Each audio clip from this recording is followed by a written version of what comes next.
Hello friends, आदाब, नमस्कार, सत श्री अकाल। स्वागत है आपका मेरे यूट्यूब चैनल जुगल फाइबर टेक में, जिसमें हम बात करते हैं थर्मोसेट, कंपोजिट और पॉलीमर्स की, जिसमें हमारे पास सारे प्रोसेसेस आती हैं, चाहे वो हमारे पास पल्ट्रूजन प्रोसेस हो, रीवर प्रोसेस हो, वेट लेयर प्रोसेस हो, फिलामेंट बाइंडिंग प्रोसेस हो, इन्फ्यूजन प्रोसेस हो, LRTM प्रोसेस हो, या फिर आपके पास प्रेस मोल्डिंग प्रोसेस हो, या कोई भी कंपोजिट का प्रोसेस हो, या इसके रिलेटेड आपके पास कोई भी रेजिन हो, जेल कोट हो, फाइबर हो।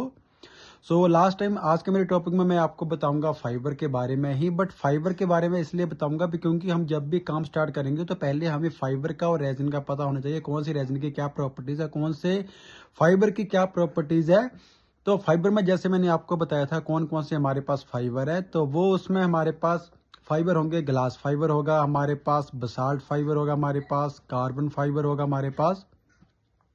उसके बाद हमारे पास होगा केवलर फाइबर, जिसको हम एरामिड फाइबर भी बोलते हैं। उसके बाद हमारे पास होगा बोरोन फाइबर। उसके बाद हमारे पास होगा सेरामिक फाइबर्स। उसके बाद हमारे पास होगा हाइब्रिड फाइबर। तो इन फाइबर्स में आज मैं आपको बताऊंगा जो मेजरली 3 हमारे यूज होते हैं हमारी मार्केट्स में, हमारे पूरे ओवरऑल वर्ल्ड में जो मोस्टली यूज होते हैं, वो हमारे पास ग्लास फाइबर है, बसाल्ट फाइबर है, और नेक्स्ट है हमारा कार्बन फाइबर। तो पहले तो मैं आपको बता दूं कि अगर आपने प्रॉपर्टीज में देखना है तो सबसे कम प्रॉपर्टीज किसकी होती हैं, वो होती है हमारी ग्लास फाइबर की। तो उससे ज्यादा किसकी होती है अच्छी प्रॉपर्टीज, तो वो होती है बसाल्ट फाइबर की। और उससे अच्छी किसकी होती है, वो होती है कार्बन फाइबर की। पर कभी भी आपने ये नहीं सोचना है कि अगर इसमें प्राइस का डिफरेंस, अगर इसमें प्रॉपर्टीज का डिफरेंस, तो एक जगह पे हम दूसरा यूज कर लेंगे। बट हर जो फाइबर है उसके लिए स्पेसिफिक जो हमारे प्रोडक्ट्स हैं, जो हमारे प्रोडक्ट्स बनते हैं, तो उसके लिए स्पेसिफिक प्रोडक्ट्स के लिए स्पेसिफिक टाइप का फाइबर यूज करते हैं। तो उसके लिए कहीं ना कहीं पे आप ये देख लो, जो प्रोडक्ट है उसकी कॉस्ट पे डिपेंड करता है, उसकी शेल्फ लाइफ पे डिपेंड करता है, उसके यूजेस पे डिपेंड करता है कि उसको हमने कौन से काम के लिए यूज करना है। तो उसी के बेस पे ही हमने अपने फाइबर को सिलेक्ट करना है। तो चलिए शुरू करते हैं। तो जब मैं आपको बताऊंगा, सबसे पहले मैं आपको बताऊंगा ग्लास फाइबर के बारे में। तो पहले तो आप जानिए कि ग्लास फाइबर बनता कैसे है। जो ग्लास फाइबर हमारा है, ये हमारे पास बनता है, जो बनता है ये इनऑर्गेनिक्स, जो हमारे पास इनऑर्गेनिक फाइबर्स जो हमारे प्रोड्यूस होता है, बाय किसके द्वारा ये प्रोड्यूस होता है, ये होता है हमारे पास जो मिनरल्स होते हैं, जो मिनरल्स होते हैं उनको मेल्ट करते हैं। तो मिनरल्स में हमारा मेनली क्या होता है, वो हमारा होता है सिलिका सैंड। सिलिका सैंड को आप पिघलाते हो, पिघलाने के लिए जब आप इसे पिघलाते हो तो इसे आप बिल्कुल ही छोटे पार्टिकल्स में लेके आ जाते हो। जब आप इसको छोटे छोटे पार्टिकल्स में लेके आ जाओगे, वेरी फिलामेंट्स, वेरी छोटे छोटे पार्टिकल्स में लेके आ जाओगे, तो उसके बाद जो हमारे पास इसके पार्टिकल्स बनेगा, तो उसके बाद हम इसको फिर हाई टेम्परेचर पे, तो उसके लिए फर्नास का जो आपका टेम्परेचर है वो चाहिए आपका minimum 1400 degree Celsius to 1500 degree Celsius. उसको आपको पिघलाने के लिए, उसको मेल्ट करने के लिए जो आपका टेम्परेचर है वो 1400 से 1500 के बीच में होना चाहिए। जब आपका इसके बीच में टेम्परेचर होगा तभी आप जो आपके पास सिलिका सैंड है उसको आप मेल्ट करोगे। बट फिर से एक बात आपको बता दूं, जो ये हमारे पास ग्लास फाइबर होगा ये ओनली प्योर जो आपके पास सैंड नहीं होगा, ये एक केयरफुली आपके पास फार्मुलेटेड बैच होगा जिसमें हम केमिकल यूज करेंगे। तो इसमें हम केमिकल कौन कौन से यूज करेंगे, वो आपके पास होगा सिलिका सैंड, जो आपको मैंने पहले ही बता दिया। सिलिका सैंड होगा SiO2।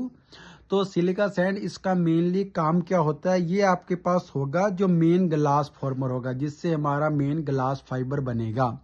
तो ये आपका होगा मेन ग्लास फाइबर। उसके बाद नेक्स्ट आपके पास होगा लाइमस्टोन, CaCO2।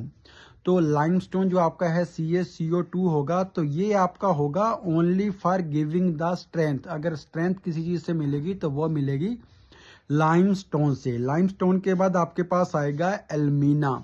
एल्मीना के लिए क्या होगा, Ai2O3। जो इसका फार्मूला है वो Ai2O3 है। ये किसके लिए, ये ड्यूरेबिलिटी के लिए, उसके यूज के लिए, उसकी ड्यूरेबिलिटी को लेके आने के लिए, तो उसके लिए हम यूज करेंगे एल्मीना।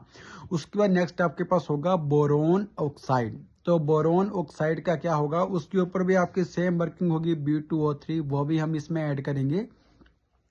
उसके अलावा जो आपके पास होगा वो आपके पास होगा magnesium oxide MgO। Magnesium oxide होगा वो आपके पास होगा फ्लेक्सिबिलिटी के लिए, जो आपका मटेरियल है वो बिल्कुल फ्लेक्सिबल होना चाहिए, तो उसके लिए आप यूज करोगे मैग्नीशियम ऑक्साइड। उसके अलावा आपके पास होगा कैल्शियम ऑक्साइड। जो कैल्शियम ऑक्साइड वो भी आप यूज करोगे। इसकी जो फॉर्मुलेशन है कितने कितने परसेंट आपको ऐड करना है, ये कितने परसेंट ऐड करती हैं, तो वो कंप्लीटली अगर आप DM में कमेंट करोगे तो आपको अलग से उसका कंप्लीटली बता देंगे कि कैसे कैसे उसके ऊपर काम होगा।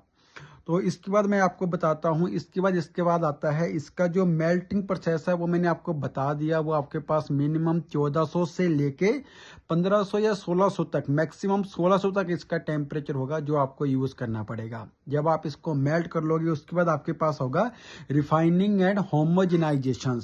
रिफाइनिंग एंड होमोजेनाइजेशंस, रिफाइनिंग उसको रिफाइन करोगे, होमोजेनाइज करोगे, तो उसके लिए क्या होगा आपका, उसके लिए आप करोगे जो इसके बीच में एयर बबल्स होंगे, एयर बबल्स को आप रिमूव कर दोगे। उसके बाद जो इसकी विस्कोसिटी होगी, विस्कोसिटी को आप बिल्कुल यूनिफॉर्म कर दोगे। जब आपके पास एक यूनिफॉर्म विस्कोसिटी आ जाएगी तो उसके बाद क्या होगा, उसके बाद जो ये फाइबर होता है आपका, इसके लिए स्पेसिफिक होल साइज होता है जो आपका होगा। जो हमारा ये एक तरह से जो फाइबर होता है, जो इसका डायामीटर होता है वो होता है हमारे पास 9 to 17 माइक्रोन्स। 9 to 17 माइक्रोन्स के बीच में होगा, बट वो भी मैं आपको बता दूंगा किसमें हम कौन सा साइज लेते हैं, कौन से फाइबर में हम कौन सा साइज लेते हैं, और जहाँ पे हमें कौन सा, जैसे टेक्सटाइल में यूज करना है, आपको ब्रिजेस में यूज करना है, उसके बाद आपको जनरल पर्पस के लिए यूज करना है, आपको रोविंग फाइबर बनाना है, तो उसके लिए कितना आपको डायमीटर चाहिए वो भी आपको मैं बता दूंगा इसमें। तो इसके बाद जब भी आपके पास जो फाइबर होगा, जब इसके बाद आपके पास मैंने आपको बता दिया विस्कोसिटी बन जाएगी, बाद में ये हार्ड, जब इसको हम थ्रेड फॉर्म में बनाएंगे इसको एयर से, तो इसके लिए क्या होगा, जो आपके पास बनेगा वो इसमें आपके पास बनेगा कंटिन्यूस रोविंग्स बनेगा, वोवन मैट बनेगा और मैट बनेगा आपके पास, जो आपके पास ग्लास फाइबर में बनेगा। और एक है आपके पास CSM, एक आपके पास चॉप स्ट्रैंड भी इसी के साथ बन जाएगा। वोवन फैब्रिक वो मैंने आपको बता दिया, ये सब आपके पास इसी में ही बन जाएगा। तो इसके बाद मैं आपको बताता हूँ जो इसका डायमीटर है 9 माइक्रोन मीटर, वो आपके पास होगा टेक्सटाइल के लिए आप यूज करोगे 9 माइक्रोन मीटर। उसके अलावा जो आपके पास होगा 13 माइक्रोन मीटर होता है, वो आपके पास होता है जनरल पर्पस के लिए। उसके बाद जो 17 माइक्रोन मीटर होता है वो आपके पास होता है रोविंग्स के लिए। आपने देखा होगा जैसे चॉप स्ट्रैंड मैट है और जो रोविंग मैट है उसमें डायमीटर का कितना डिफरेंस होता है, तो मैंने आपको बता दिया। जो आपका जनरल पर्पस के लिए वो 13 माइक्रोन मीटर का है, जो आपके पास टेक्सटाइल के लिए वो 9 का है, और जो आपके पास वूवन के लिए वो आपके पास 16 से 17 माइक्रोन मीटर में आएगा। तो ये देखिए कि जो आपका ग्लास फाइबर है ये मोस्टली हम कहाँ कहाँ पे यूज करते हैं। जो FRP की प्रोफाइल होती है, चाहे वो रेलवे की हो, मेट्रोस की हो, जनरल पर्पस के लिए आपकी जो प्रोफाइल बनती है तो उसके लिए आप करोगे ग्लास फाइबर यूज। उसके बाद जो बोर्ड्स बनते हैं पानी के, बोर्ड के लिए आप अपना ग्लास फाइबर यूज कर सकते हो। उसके अलावा जो टैंक्स बनते हैं, पाइप्स बनती हैं, ऑटोमोटिव्स में यूज होता है, और पुल्ट्रूजन की मैक्सिमम प्रोफाइल्स में भी हमारा ग्लास फाइबर ही यूज होता है। उसके बाद जो रीवा रोड्स होती हैं, रीवा रोड्स में भी हमारा ग्लास फाइबर ही यूज होता है। उसकी अगला मैं आपको बताऊंगा, जब मेरे पास ग्लास फाइबर कंप्लीट हो गया तो मेरे पास नेक्स्ट आ गया मेरे पास बसाल्ट फाइबर। मैंने आपको पहले बताया था जो ग्लास फाइबर है, ग्लास फाइबर से बेटर क्वालिटी के लिए आप यूज करोगे बसाल्ट फाइबर। अब बसाल्ट फाइबर का क्या है, इसमें कोई भी आपको जो हमें बसाल्ट फाइबर लेना है, ये बनता कहाँ से है, कैसे इसका यूज होता है, तो वो आपको पता होना चाहिए। जो बसाल्ट फाइबर है ये डायरेक्टली बनता है आपका वोल्केनिक रॉक से, जो बड़ी बड़ी चट्टानें होती है वहां से आपका बनता है। अब चट्टानें जो होती हैं, ऐसे तो होता नहीं कि कोई भी चट्टान आप काट लो, तो वहां पर एक वर्ड यूज होता है क्वेरी, QUARRY। क्वेरी क्या होता है, बड़ी बड़ी चट्टानें, जैसे चट्टानें होती है उनको L शेप में काटते हैं, पहले यहाँ से काट दिया, फिर यहाँ से काट दिया, फिर यहाँ से काट दिया। हर लेयर को काटने के बाद हर लेयर की जो प्रॉपर्टीज है वो डिफरेंट होगी। हर जो आपके पास रॉक्स बनेगी, स्टोन निकलेगा, तो उसकी प्रॉपर्टीज आपके पास डिफरेंट होगी, तो वो भी एक बहुत ज्यादा मैटर करती है क्वेरी वर्ड के लिए, जो क्वेरी वर्ड मैंने आपको बताया। तो जब भी, जो मैंने फिर से बता दिया, ये नेचुरल है आपका बिल्कुल फाइबर, जो नेचुरली सिर्फ एक ही चीज से बनता है, वोल्केनिक्स रोड से, चट्टानों से बनेगा। इसमें कोई भी केमिकल की मिक्सिंग नहीं होगी, ओनली वन इंग्रेडिएंट यूज होगा, वो होगा हमारा बसाल्ट स्टोन। सिर्फ एक ही यूज होगा और वो होगा हमारा बसाल्ट स्टोन। उसके अलावा मैं आपको बताता हूँ क्या होता है इसमें। जो रॉक होती हैं वो क्रश होती हैं, क्रश मतलब उनको तोड़ना, इकट्ठा करना, क्रश होती हैं, उसके बाद वो वॉश होती हैं, वॉश होने के बाद वो साइज में आती हैं।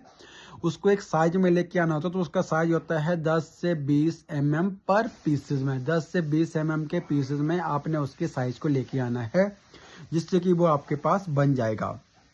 उसके बाद मैं आपको बताऊंगा जो बसाल्ट, जो इसके लिए जो मैक्सिमम जो हमारे पास वोल्केनिक रॉक्स होती हैं या कुछ भी होती हैं, तो उसके लिए क्या क्या आपके पास होता है। पहले तो मैं आपको बताता हूं, जो मैंने आपको बताया कि आपके पास बसाल्ट रॉक्स होंगी, जिसको वोल्केनिक ओरिजिन्स होती हैं, बड़ी बड़ी चट्टानें होती हैं।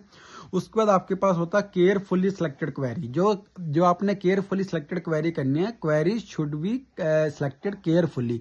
जो आपको चट्टानें सिलेक्ट करनी है किसी एक मटेरियल के लिए, तो वो आपको बिल्कुल ढंग से चेक करनी है। एक वेन वर्ड आएगा आपको जब भी आप बसाल्ट फाइबर यूज करोगे, उसमें वेन वर्ड आएगा। वेन वर्ड क्या होता है, जब आपने फाइबर देखा हो, जब आपने बड़ी बड़ी चट्टानों, बड़े बड़े आपने मार्बल्स देखेंगे, तो मार्बल्स के बीच में लाइन नहीं होती है। वो देखा होगा आपने, जब लाइनें, जब कभी घर में फाइबर लगा, जब कभी घर में संगमरमर लगाती हैं, तो क्या होता है, वो लाइनें एक दूसरे के साथ मैच हो जाती हैं। अगर वो आप वेन्स को जब काट रहे हो, कहीं से भी ले रहे हो, तो उनकी जो वेन्स है, जब बाद में आप उसे यूज कर रहे हो, तो वेन्स आपस में मैच होनी चाहिए। अगर मैच नहीं होगी तो आपको जो आपका मार्बल्स होता है, रॉक्स होती है, तो वो आपको अलग अलग दिखाई देंगी। इसमें वेन्स होती है जो नेचुरल होती है। जब भी हम उसे वोल्केनिक रॉक्स को हम लेते हैं, काटते हैं, लेते हैं, तो उसके बीच में जो ऑटोमेटिकली अपने पास वेन्स बनी होती है, उसकी डायरेक्शन हमें बिल्कुल सही डायरेक्शन में होनी चाहिए। ये मैंने आपको अलग से इसमें बता दिया।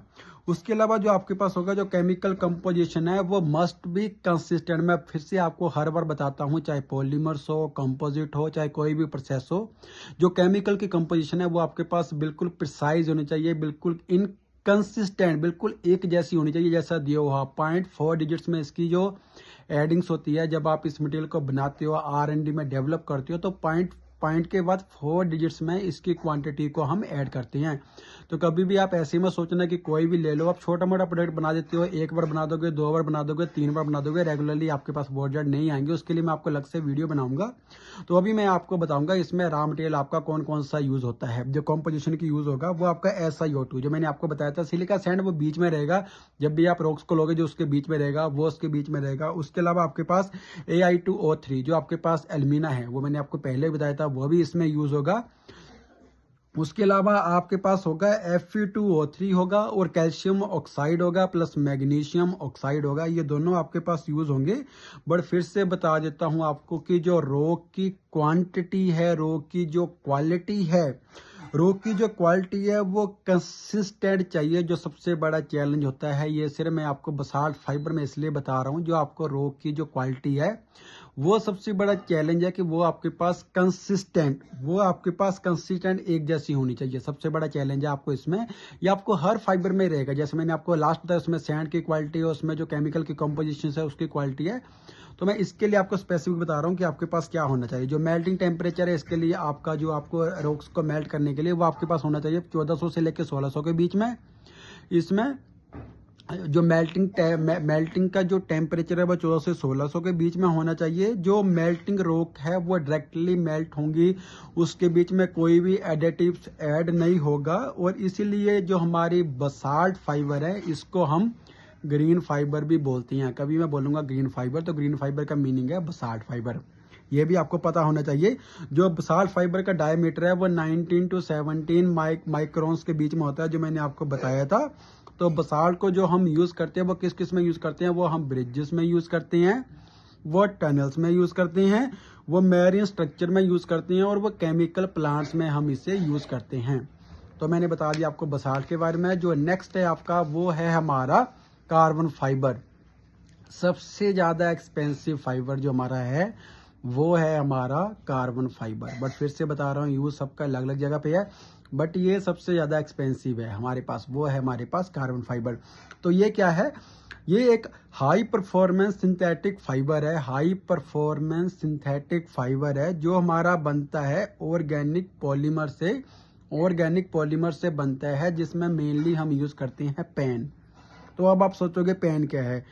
तो पेन आपके पास है पॉलीएक्राइलोनाइट्राइल। आपने एक ही वर्ड यूज करना है, पेन पॉलीएक्राइलोनाइट्राइल। वो वाला उसी से ही ये कंप्लीट हमारे पास बनता है। इसमें कोई भी हम सैंड यूज नहीं करते, कोई भी इसमें हम वोल्केनिक रॉक्स यूज नहीं करते।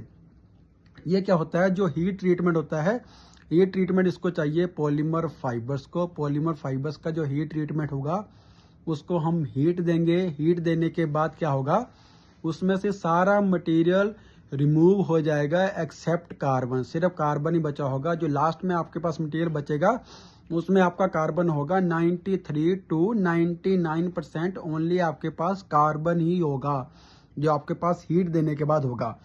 तो उसमें मैं आपको बताऊंगा जो आपके पास कार्बन फाइबर है, इसमें सबसे बड़ी बात है कि इसकी क्या क्या प्रॉपर्टीज आती हैं। फिर ये बहुत ही ज्यादा स्ट्रोंग होता है, बहुत ही ज्यादा स्ट्रोंग होता है, बहुत ही ज्यादा लाइट वेट होता है। बट मैंने आपको बताया ये एक्सपेंसिव भी बहुत ज्यादा होता है, बहुत ज्यादा एक्सपेंसिव होता है।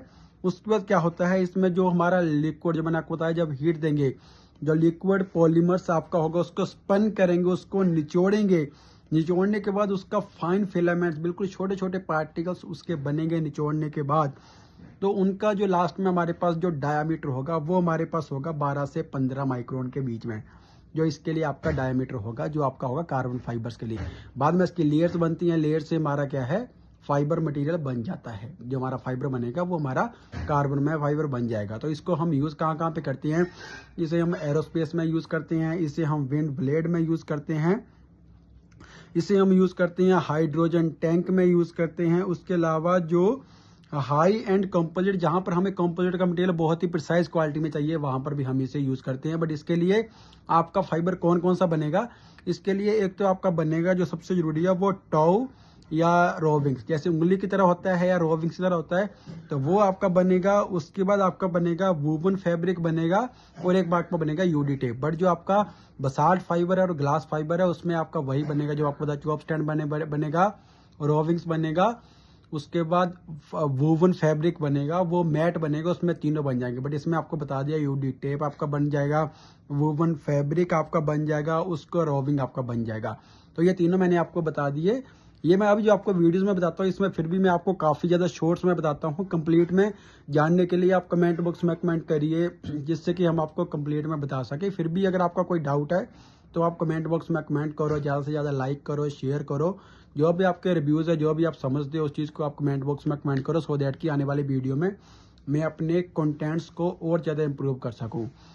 तो अभी आपके पास कोई भी कंपोजिट के रिलेटेड, पॉलीमर्स के रिलेटेड कोई भी आपके पास क्वेरी है, इश्यू है, तो आप शेयर करिए। We are the expertise, we are the technical expertise of the polymers and the composites.